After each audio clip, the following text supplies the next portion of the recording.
permission to get water and use the restroom. There was a young white girl named Sarah Page who was an elevator operator.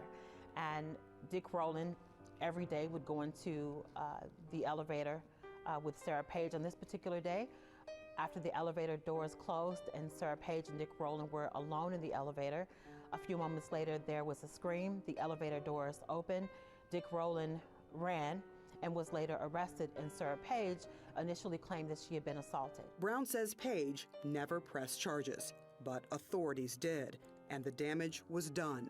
By the end of the day, the rumor mill said Page had been raped.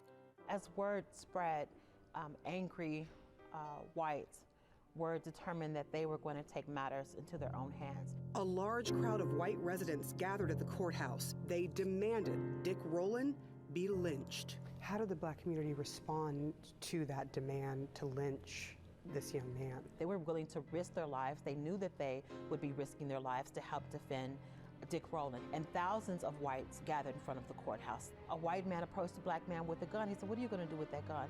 He said, "I'm going to use it if I have to." The two men argued. There was a struggle over the gun. It fired. The white resident was shot. All hell broke loose. Blacks retreated to the Greenwood district where they set up a barrier at the railroad tracks and were able for a short time to keep whites from invading their community.